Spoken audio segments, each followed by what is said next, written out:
Hi guys, welcome to At Home with Shelly Lynn. My name is Shelly. Thank you for stopping by. I am so busy, my goodness. We're in the process of moving some friends in, and I also have my daughter's birthday coming up. That was somewhat unplanned. I wasn't expecting to throw a party, but I decided to anyway. Today I am going to be putting together some centerpieces, and I have some goodie bags and some other stuff that I want to share with you guys, and hopefully you guys grab some inspiration from this video.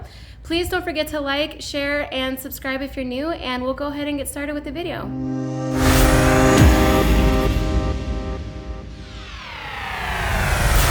For my son's birthday party, the centerpieces that I made, which I thought that they came out really cute, but I wasn't expecting people to actually take them home, and they did. And so it inspired me to continue doing that. And this year we're actually not doing a piñata. This year I just figured I'd put all the candy and everything on the table and they can take what they want. So part of that is these little takeaway gifts or centerpieces that add to the decorations, but also is something that they could take home as well. And I kind of took the idea off from the bouquet that I had made for my husband for Valentine's Day. And I was like, I'm just gonna use that as a spin-off and create centerpieces / takeaway gifts, and I think that they came out really cute. I really hope that you like that. For this project, I picked up a bunch of candy from the Dollar Tree, and I made sure that they were all equally the same size. That's very important.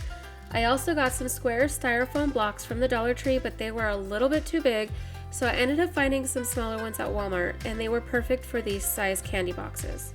I also got some cardboard gift boxes, but just keep in mind that even though they look like they're a set, they still charged me $1.25 each.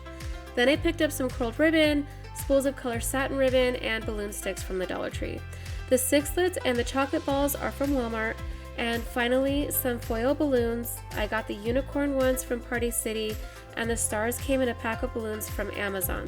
I also needed a glue gun and glue sticks, scissors, and tissue paper.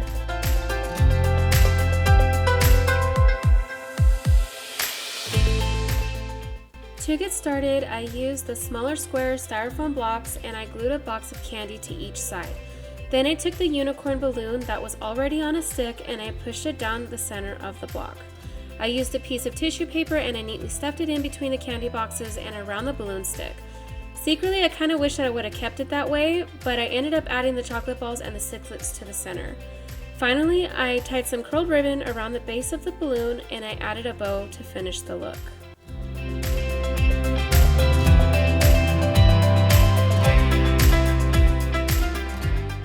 If you want your boxes to be more secure, glue some ribbon around them to hold them in place.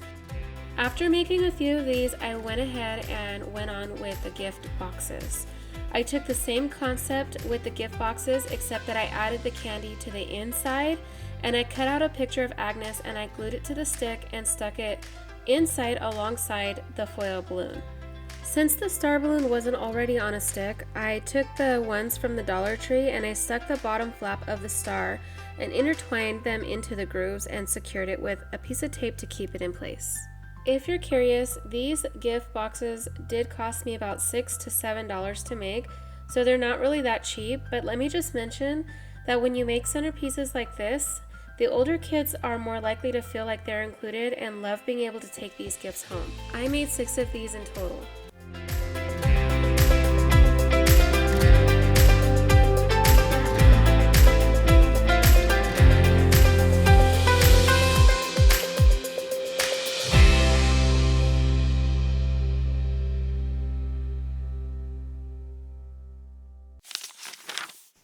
Now I'm going to go ahead and move along to making these super cute favor / treat boxes for all the younger kids. Here are the items that I used to make these favor boxes. Okay guys, this is Audrey. She is our roommate's daughter and she's going to help me make these treat boxes, or in this case, the favor boxes.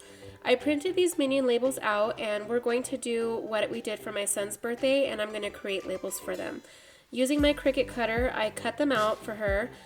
They're also on sticker paper for easy transfer. I personalized them by writing Emily's name on the labels, and these boxes are actually leftover from my son's birthday. I got them on Amazon in multicolors. They were 48 boxes for $13.49, and since I had plenty left over, I used the rest for this party, which worked out because I went with a rainbow themed color to match the Despicable Me 2 movie. And in the beginning, they're celebrating Agnes' unicorn birthday, so I figured that they would match perfectly. I had also found some unicorn 3D stickers at the Dollar Tree, so she gracefully added her own flair to these boxes by arranging them neatly on the front. Inside, I added some unicorn tattoos and Minion stickers, a lollipop that pops out, a small Minion plushie that I found at the Dollar Tree. I couldn't pass those up, you guys, they're so cute. And also a Minion crock charm, a Minion crazy straw, a pop bubble bracelet, and a ring pop. And I got all of that stuff on Amazon with the exception of a few things from the Dollar Tree.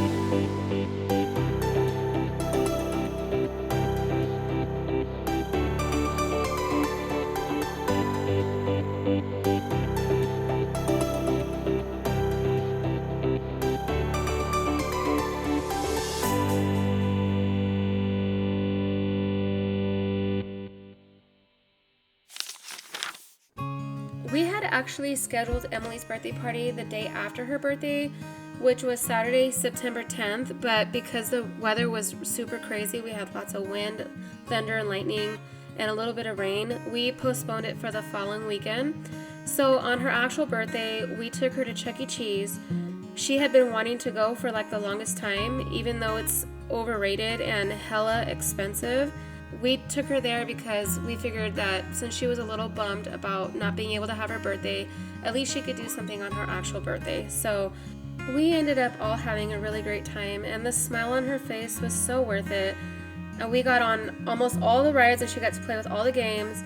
And one of the things that she liked the most was this little ride that took pictures. She had so much fun just going on there, and she collected so many pictures and was happy about that. And we got her a cake that she picked out at Walmart. And even though it was super dry and a little overwhelming with all the buttercream, she still really loved it. And right before we left, Chucky came out, so she was able to get a really good picture with him. All in all, we had an amazing time, and it was all worth not being able to celebrate her birthday when we had originally scheduled it.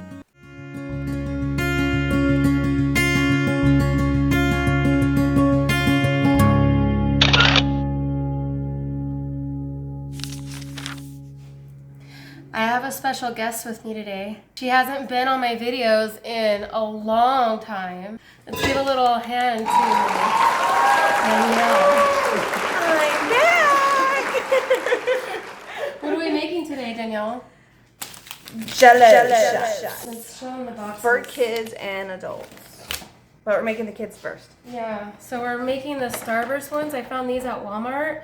They're duos. They come with cherry and watermelon, strawberry and fruit punch, and then this one is blue raspberry, lemon, strawberry, and watermelon. I was going to make them look really cute. I had seen this idea on Pinterest, but I lost the black ribbon that I found at Walmart, and it took me forever to find it, and now I can't even find it at home. So we're just going to make regular Jello cups, and they're going to be yellow and pink and yellow and blue. And we're going to call it a day. And with the leftovers, we're going to mix it with some Parrot Bay and some Malibu rum for the adults, because it's always nice to have a little indulgent treat for the adults as well. So we're going to go ahead and do that. So she's just going to boil up a bunch of water and disperse it as needed. Right, Danielle? Yep. Alrighty. There was a lot of Jello in these two boxes, but we ended up making the blue raspberry and lemon and then strawberry and lemon for the kids. And to keep them separated, we gave the kids the large cups, and in the alcoholic ones, we used the smaller cups. We just follow the directions on the label. Just make sure that the gelatin is fully dissolved all the way, otherwise your Jello will be a little runny and won't set properly. For these duos, you need to make one layer and let it set for 3 to 4 hours before adding the second layer. Also, we let the second batch of Jello mix cool down for 10 minutes before we added it to the blue layer. That way it didn't melt into the bottom layer. I also ended up getting canned whipped cream for the top, and for the yellow layer we were supposed to add pudding mix to make it creamy, but my youngest son doesn't like anything creamy, so we just left it out. 1 packet of each mix was enough to make 6 cups. For the alcoholic ones, we made strawberry, fruit punch, and blue raspberry. We followed the same instructions, only instead of cold water, we replaced it with alcohol. We went with Parrot Bay and Malibu to keep it somewhat light. 1 packet was enough to make 8 small cups, but I do want to mention that this Starburst Jello doesn't really taste much like Starburst, so that was a little disappointing. Next time I'm just going to get regular Jello packets. Then we just put the lids on them and we added the little googly eyes to the top to make them look a little bit more festive, and I got those googly eyes from the Dollar Tree.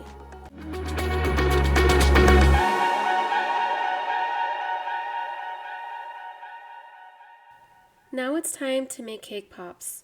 On the same week as Emily's party, I made some Rice Krispie treats, pretzel rods, and cake pops for our 90th birthday party. So since I had leftover lemon cake, I made strawberry cake and decided to fuse them together to make marbled strawberry lemonade cake pops. For the strawberry cake, I used box cake mix, which is one of the only 2 flavors that I use to bake with a box. All of the others I use from scratch cake batter, but for strawberry I need to use cake box mix because for whatever reason, no matter the recipe, my cake always sinks in the middle. So to make them taste from scratch, I used homemade buttercream and freeze-dried strawberries while mixing my dough. To make my cake balls, I use a scale and I weigh out each pop to approximately 34 to 36 grams to make sure that each cake pop is roughly the same size. Just make sure that your balls are really tight because you don't want them to fall off the stick. Also, since there's freeze-dried strawberries in them, it kind of throws off the structure, so just roll them pretty tightly so that they stay intact. I learned a new technique from Mimi's Baked Goods, so I've been doing this and it does work. Instead of dipping your straw in the chocolate and then piercing the cake pop, you first create the holes and then you insert your dip straw. But these straws are a little long and they're hard plastic, so they're a bit heavy, so they kept falling back. But since these cake pops are sitting, I was able to push the straw all the way through the bottom so that they would sit straight up. Note to self, use paper straws, not plastic. I highly suggest that you check out Mimi's Baked Goods on YouTube. She's a teenage baker and she runs her own business, and she has lots of useful tips that you might find helpful.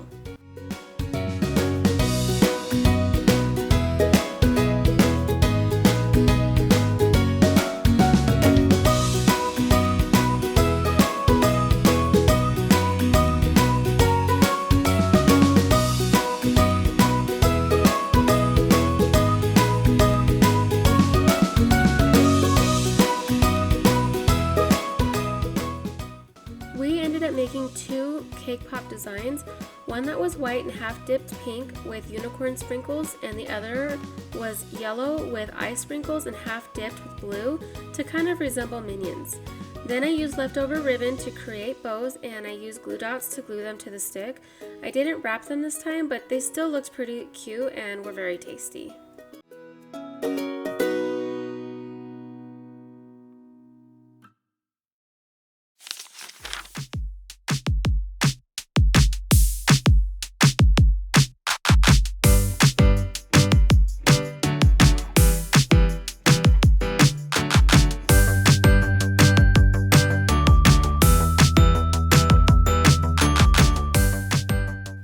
For all of my shopping needs, I shopped at Party City, Walmart, Amazon, and the Dollar Tree.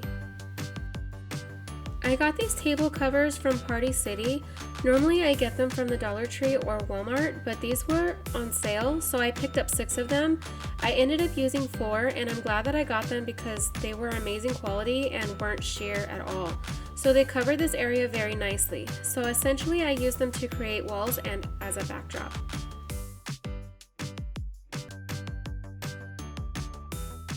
I got this Agnes backdrop from Amazon. I like these cloth-like ones because we like to pin them to the kids' walls after the party, so we get good use out of them. I am still trying to work on my balloon arch strip skills, but I bought 2 packages from Amazon and I created an unpatterned balloon arch. Our mistake was that we didn't blow them up big enough, so they kind of deflated a little bit by the next day. And since our ceiling is on an angle, we tried to bulk them up a bit, but it wasn't really working as planned. But even so, they still ended up looking pretty cute at the end. Just try to remember that everything is a learning process, and in the beginning, things are not always going to look perfect, but over time and with practice, things will start to fall into place and things will start to look better the more and more practice you get. So that's what I just continue to try telling myself, that even though these balloons didn't come out like I had planned, they still look good and everyone was pleased and happy with the backdrop decorations. I ended up removing those gold circle hanging strips and streamers because I kind of felt like it was a little too busy and I wanted the backdrop to look a little bit more clean. After tying up the fringe curtains, everything just started to fall into place, so I'm going to go ahead and let you guys watch as I put everything else together.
I bought this balloon stand from Party City a few months back. I used it for a friend's birthday party and it really came in handy, even though the top part broke where you stick your balloon on the very top center.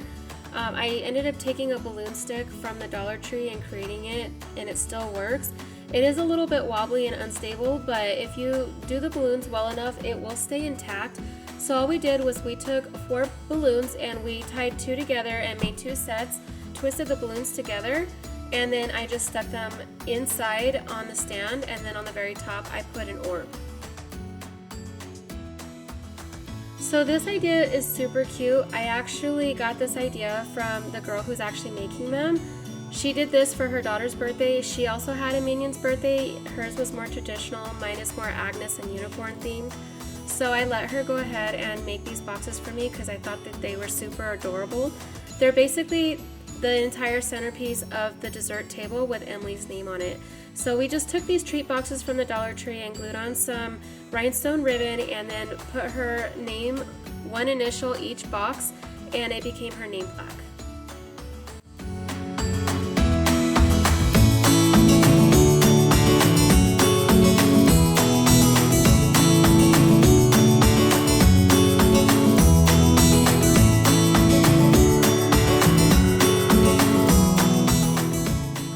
To create the letters of her name, we actually downloaded the font from the Despicable Me, and then we printed it out on glitter cardstock on our Cricut, and then we just glued the letters on the boxes with glue stick. Then we stuffed 4 small balloons on the inside.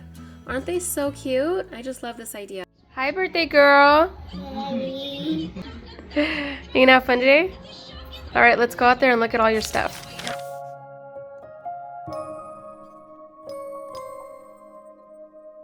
When I was a little girl, I believed in fairy tales. I wished my toys would come to life and that my stories could be real. Then through all the noise and confusion, I believed it was all an illusion. The world had faded black and white, nothing seemed to be right. But now I know that is that my dreams never die. As long as I keep the magic inside me alive. Do you believe in magic? Do you believe in magic? As simple as a wave, special moments made when you believe in magic.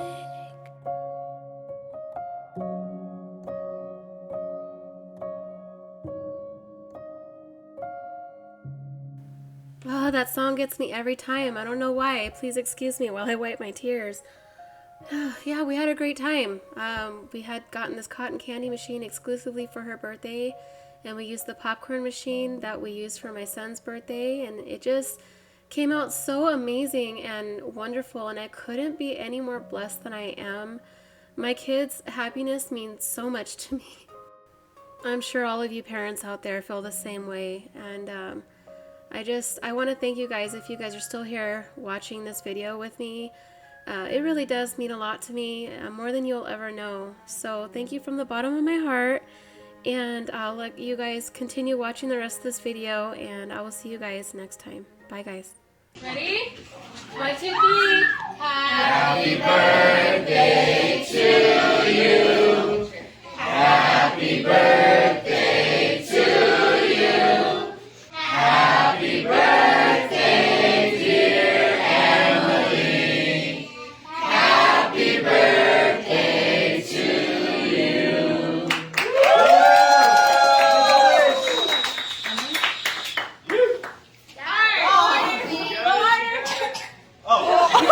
Okay, cough on your cake.